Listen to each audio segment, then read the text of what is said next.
فاسألوا أهل الذكر إن كنتم لا تعلمون. ওয়ালাইকুম আসসালাম ওয়া রাহমাতুল্লাহি ওয়া বারাকাতুহু। কুয়েত থেকে ভাই একটা লিখিত প্রশ্ন জানতে চেয়েছিলেন যে কোরআনের হাফেজ যদি নিয়মিত সালাত আদায় না করে এবং কোরআন না পড়ে তার শাস্তি কি এবং বাবা মার করণীয় কি জানাবেন। জি সম্মানিত ভাই, কোরআনের হাফেজ এখন সে যদি নামাজ না পড়ে নিয়মিত আর কোরআনই না পড়ে তাহলে সে কোরআনের অপমান করছে আর আল্লাহর সাথে সে ধোঁকাবাজি করতেছে, কিন্তু এই ধোঁকাবাজি তার কোনো কাজে লাগবে না। এখন নামাজ যদি না পড়ে তাহলে সে কোরআনের হাফেজ হয়ে লাভ কি হলো? আর কোরআন যদি সে নিয়মিত না পড়ে তাহলে তো কোরআন ভুলে যাবে।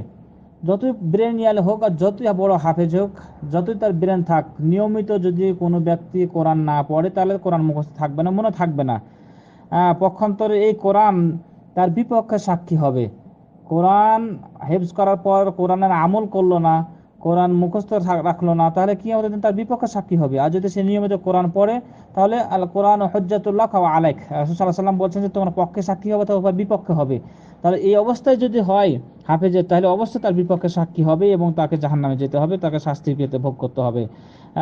তো যাই হোক, দুঃখজনক আমাদের দেশে অনেক হাফেজ আছে বা আমাদের দেশে অনেক নামধারী হুজুর আছে যে নিয়মিত নামাজে হাজির হচ্ছে না, কোরআন তেলাওয়াত করছে না বা আমল আখলাক ভালো নাই।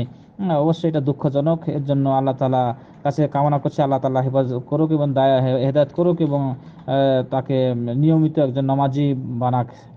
আর বাবা মার করণীয় হলো অবশ্যই তার ছেলে সন্তানকে সুশিক্ষার আদেশ দিবে এবং তাকে বলবে অবশ্যই যে কোরআনের হাফেজ হয়ে পরও যদি নামাজ না পড়ে তাহলে এটা তো দুঃখজনক। বাবা মা অবশ্যই নামাজের কথা বলবে, কোরআন পড়ার কথা বলবে, আর সে বাবা মার জন্য দোয়া করবে, সে দোয়া অবশ্যই কাজে লাগবে। তো বাবা মা যদি তার জন্য দোয়া করতে, দোয়া কাজে লাগবে। তাই এই বাবা মার জন্য করণীয় হলো তার জন্য দোয়া করবে এবং তাকে অবশ্যই আদেশ দিবে। তো আল্লাহ তাআলা আমাদের সবাইকে হেফাজত করুক। জাযাকাল্লাহু খাইর।